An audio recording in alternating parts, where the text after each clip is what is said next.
Datang ke dalam acara pembacaan dari pelajaran sekolah sahabat kita. Pelajaran sekolah sahabat kita masih diambil dari sebuah buku yang berjudul Kitab Matius. Sebuah kitab yang ditulis oleh Matius, murid Yesus. Matius dulunya adalah seorang pemungut cukai. Dia bekerja sebagai, walaupun dia adalah orang Yahudi, tapi dia bekerja di bawah pimpinan dari kerajaan Roma. Jadi tugasnya adalah menarik pajak dari warga-warga masyarakat, dari bangsanya sendiri. Itulah mengapa pemungut cukai bukanlah sebuah pekerjaan yang disukai pada zaman itu.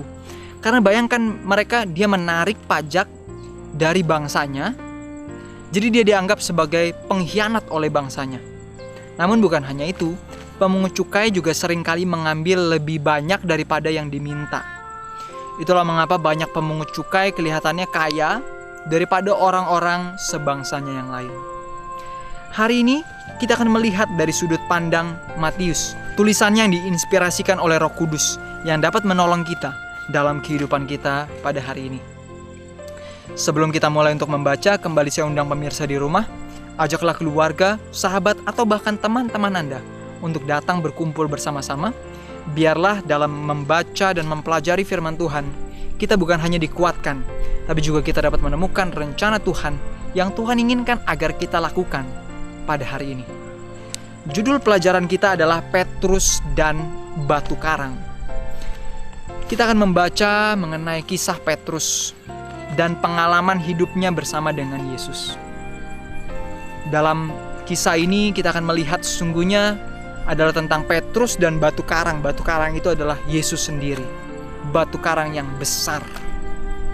Ayat inti kita terdapat di dalam buku Matius 16 ayat 15. Di sana dikatakan, lalu Yesus bertanya kepada mereka, "Tetapi apa katamu? Siapakah aku ini?" Pertanyaan ini Yesus tanyakan kepada murid-muridnya. Ada yang mengatakan, ada orang yang mengatakan kamu ini guru. Ada yang mengatakan kamu ini nabi, dan lain-lain dan lain-lain. Yesus tidak mau mendengar apa yang orang lain katakan. Dia bertanya sendiri kepada muridnya, menurut kamu, siapakah aku ini? Tidak dituliskan tentang apa yang murid-murid lain katakan, tetapi yang dituliskan adalah tentang apa yang Petrus katakan mengenai Yesus. Petrus mengatakan bahwa engkau adalah Mesias. Sejak waktu itu Yesus mulai menyatakan kepada murid-muridnya bahwa ia harus pergi ke Yerusalem dan menanggung banyak penderitaan dari pihak tua-tua, imam-imam, dan ahli-ahli Taurat. Dan Yesus akan dibunuh dan dibangkitkan pada hari yang ketiga. Anda dapat membacanya dalam Matius 16 ayat 21. Jadi bayangkan, sesungguhnya kisah tentang kematian Yesus bukannya sebuah kisah yang tiba-tiba ditangkap, tiba-tiba disalib. Tidak. Kalau kita membacanya secara berurut, kita akan melihat Yesus sebelum dia ditangkap, dia sudah kasih tahu kepada murid-muridnya. Sebelum dia disalibkan, sebelum dia mati, dia sudah kasih tahu kepada muridnya. Bahkan berapa lama dia mati, diberitahukan kepada muridnya. Sahabatku, Tuhan kita bukanlah Tuhan yang tiba-tiba melakukan sesuatu.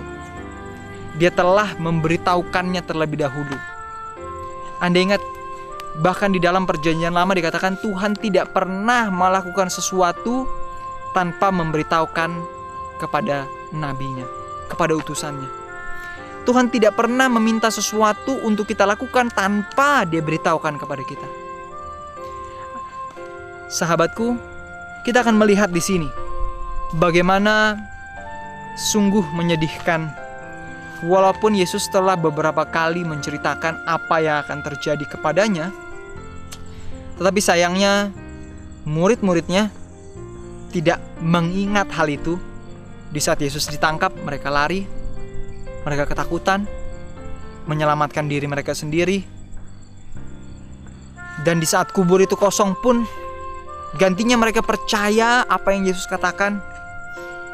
Mereka malah mengalami sebuah depresi yang besar. Bagaimana dengan kita? Di tengah kehidupan di atas dunia yang sedang kita jalani pada saat ini, bukannya Yesus tidak pernah mengatakan atau mengingatkan akan apa yang akan atau nanti akan terjadi. Yesus telah ingatkan itu kepada kita.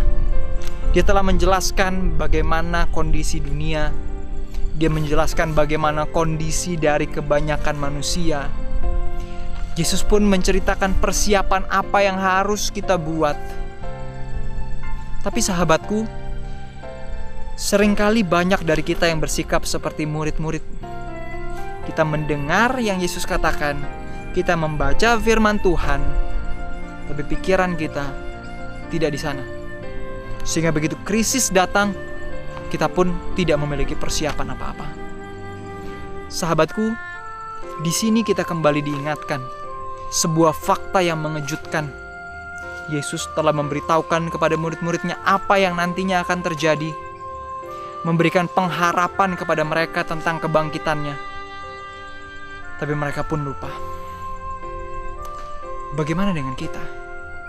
Mari kita lanjut lagi. Perjanjian Baru dengan jelas mengatakan bahwa Yesus harus mati. Ketika dia menghadapi dekatnya bayang-bayang salib, Yesus berdoa di dalam Yohanes 12 ayat 27. Sekarang jiwaku terharu, dan apakah yang akan kukatakan? Bapa, selamatkanlah aku dari saat ini? Tidak, sebab untuk itulah aku datang ke dalam saat ini. Bahkan di tengah doanya, Yesus mengatakan, di tengah beban berat yang dia hadapi, dia tidak katakan, Bapa tolong keluarkan aku dari tempat ini. Dia merasakan beban dosa.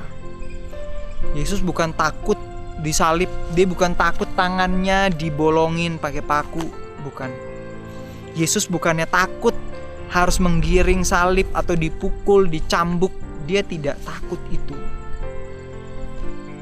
Yang dia rasakan adalah bagaimana di saat manusia kehilangan hubungannya dengan Bapa Surgawi. Dia merasakan dosa yang memisahkan hubungan itu. Itu yang menyakiti hatinya.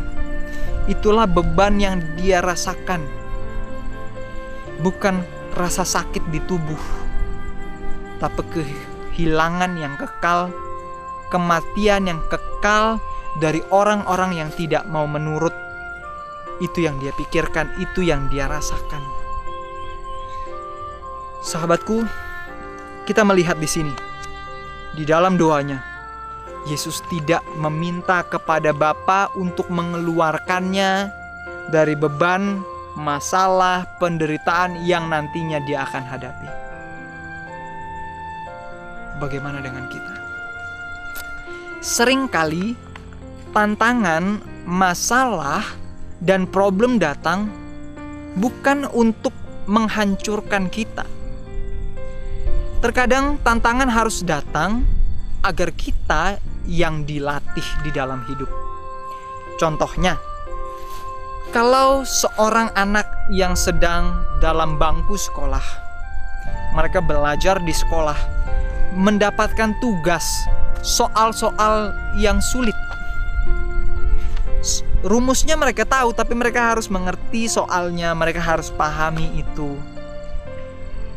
Kalau mereka hanya dapat mungkin soal yang mudah, wah sudah umur 20 tahun, soal di saat mereka belajar hanya 1 tambah 1, 2 tambah 2, 3 tambah 3. Soalnya tidak berkembang walaupun dia mungkin sudah lulus SMA, sudah kuliah. Tapi kalau sepanjang perjalanan pendidikannya dia hanya belajar yang mudah-mudah terus, dalam kehidupan nyata dia tidak akan bertahan. Di saat problem yang lebih besar terjadi, habis. Dia tidak tahu apa-apa dan tidak memiliki kesiapan mental dan pikiran untuk menghadapi hal itu. Itulah mengapa terkadang kita pun harus bersyukur. Di saat ada masalah, artinya ada hal baru yang bisa kita pelajari. Contoh simpelnya, jika mungkin keran di kamar mandi kita rusak, airnya bocor. Kalau kita tidak pernah belajar, kalau kita tidak pernah menghadapi masalah itu, mungkin kita tidak akan tahu apa yang harus dilakukan. Tapi kalau kita pernah menghadapi hal itu, kita akan tahu, oh matiin dulu sumber airnya, Lalu kita buka, kita lihat apa problemnya, dan mungkin kita bisa ganti atau kita bisa perbaiki kembali. Hanya di saat kita pernah mengalami sebuah problem dan masalah, barulah kita tahu bagaimana jalan keluar dan penyelesaiannya. Sahabatku, untuk itu adalah sangat berharga, sangat baik bagi kita, bahkan untuk mensyukuri setiap tantangan yang datang.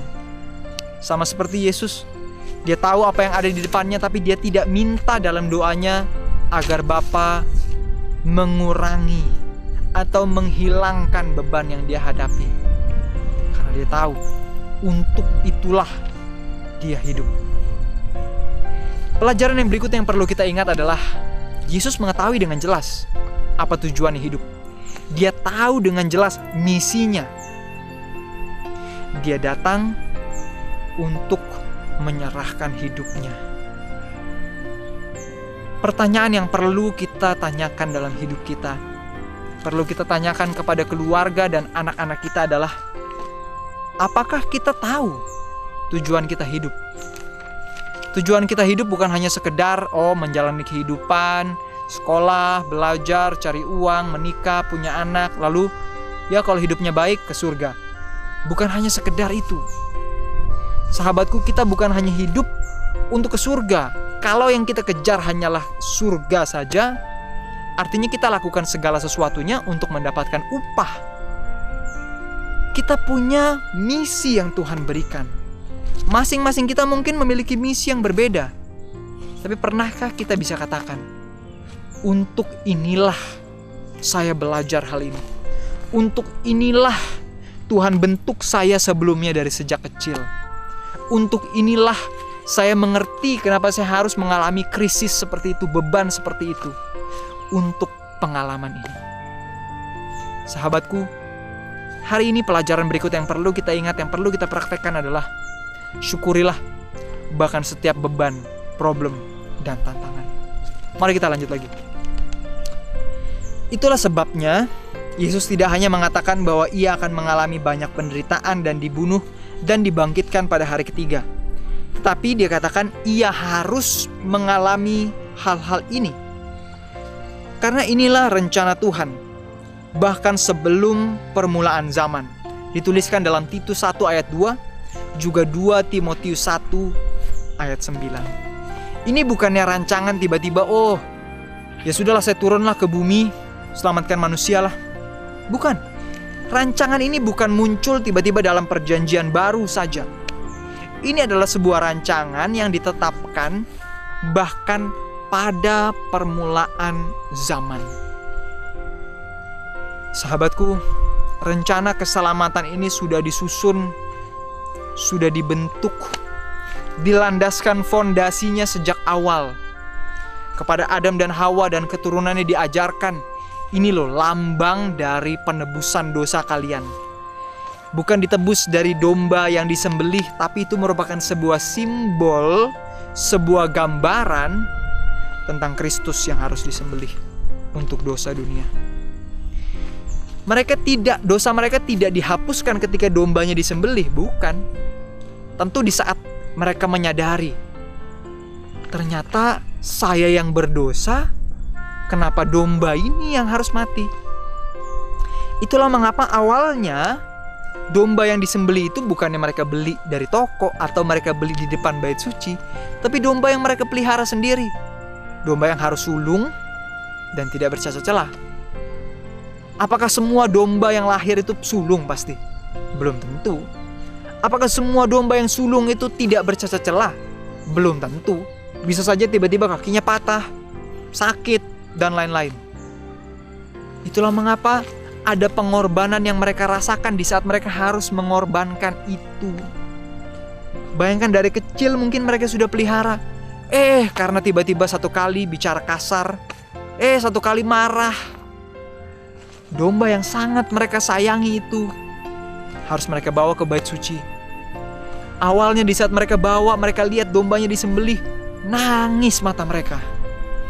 Tapi di saat zaman mulai terus berlanjut, ada lagi yang mikir, ini bisnis yang bagus ini. Kita jualan aja domba, kita jualan aja burung merpati di sini. Mereka jual. Akhirnya orang Israel, bangsa Israel tidak lagi merasakan apa yang dulunya seharusnya Tuhan tempatkan supaya mereka rasakan di saat mereka melihat domba yang disembelih itu. Begitu juga halnya dengan pengorbanan Kristus. Dulu awalnya di saat satu orang melakukan kesalahan, mereka ingat, iya, saat saya berdosa, saya seperti sedang menyalibkan Kristus. Saya yang sedang disalibkan. Saya yang sedang menyalibkan Kristus itu. Saya yang sedang memakukan paku di atas tangannya. Tapi seiring berjalannya waktu, seolah-olah kita mulai merasa, ya Yesus sudah mati buat saya, biasa aja. Saya berdoa aja lalu dosanya diampuni.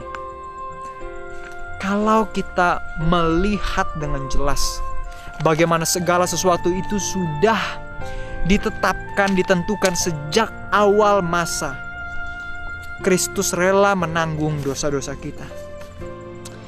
Inilah sifat alami dari Tuhan, kekudusan dari hukumnya, dan realita dari kebebasan memilih. Kematiannya adalah satu-satunya cara agar manusia dapat diselamatkan dari hukuman atas pelanggaran. Sepanjang minggu yang sebelumnya kita telah menggali lebih jauh tentang kisah Kristus, di mana kita melihat perhatian kepada Petrus, bagaimana Petrus menyambut pelayanan akan Yesus saat ia berjalan menuju kematian yang telah direncanakan sejak permulaan zaman. Kita telah membaca bagaimana apa yang Petrus lihat dari Kristus, apa yang dia pelajari. Dia mengakui bahwa Yesus adalah Mesias. Sahabatku, Petrus yang sepanjang perjalanan dia melihat bagaimana Kristus menyembuhkan orang, membangkitkan orang mati, orang lumpuh sejak lahir berjalan. Dengan mata kepalanya dia lihat mujizat itu. Dengan itu dia bisa mengatakan, ya, engkau adalah Mesias. Sahabatku, bagaimana dengan kita? Apakah Anda tidak rindu untuk memiliki sebuah pengalaman rohani yang secara pribadi bersama dengan Tuhan? Apakah Anda tidak rindu berjalan bersama dengan Tuhan pada hari ini? Bayangkan, walaupun para murid Yesus, Petrus sendiri sudah melihat tanda-tanda itu, dia sudah melihat semuanya itu, dalam lidahnya dia mengatakan, dia mengakui, ya, engkau adalah Mesias. Tapi di saat Kristus ditangkap, dipakukan di atas kayu salib, di saat Kristus mati, seolah-olah pengharapannya hilang. Seolah-olah dia merasa semuanya sudah habis. Dia kembali kepada pekerjaannya menjadi penjala ikan dengan hati yang murung, dengan hati yang sedih. Apakah di tengah masalah mungkin ada tembok dalam kehidupan kita menutupi jalan kita? Apakah kita juga seperti Petrus? Gantinya kita yakin Tuhan akan menunjukkan jalan yang mungkin tidak pernah kita pahami, hal yang mungkin tidak pernah kita bayangkan, jalan keluar yang Tuhan berikan, atau bahkan mungkin sampai kepada kematian sekalipun. Apakah kita kembali seperti Petrus, kembali kepada kebiasaan lama kita, pekerjaan lama kita, kepada hal-hal buruk yang dulunya kita lakukan? Apakah kita kembali kepada dosa-dosa lama kita? Atau kita tetap setia kepada Tuhan? Hari ini kita membaca mengenai Petrus dan batu karang. Petrus yang mudah tergoyahkan. Di saat ada angin besar, dia berbalik. Di saat dia setelah berhasil berjalan di atas air bersama dengan Yesus, dia berbalik, hendak memberitahukan kepada sahabat-sahabat yang lain, lihat, saya bisa berjalan di atas air. Kesombongannya membuat dia jatuh. Angin ribut membuat dia jatuh. Di tengah kehidupan kita akan selalu ada angin ribut. Mungkin ada angin badai yang menerpa, yang membuat kita bisa saja jatuh. Tapi biarlah kita tetap setia kepada Tuhan. Awalnya di saat Petrus berjalan ada juga angin, tapi dia masih tetap bisa berjalan. Satu hal yang membuat dia jatuh adalah di saat dia berbalik ke belakang. Dia hendak menyombongkan dirinya. Biarlah pembacaan pada hari ini dapat menguatkan kita. Ceritakan kepada keluarga dan sahabat Anda mengenai Petrus dan batu karang, mengenai perjalanan kehidupan Petrus hingga pada akhirnya, dan bagaimana kesetiaan Tuhan kepadanya, Walaupun Petrus telah beberapa kali menyangkal Yesus, walaupun Petrus beberapa kali menolak Yesus, meninggalkan Yesus kembali kepada pekerjaannya, tapi Tuhan tetap setia. Bagaimana dengan kita? Sampai bertemu lagi, dan Tuhan memberkati.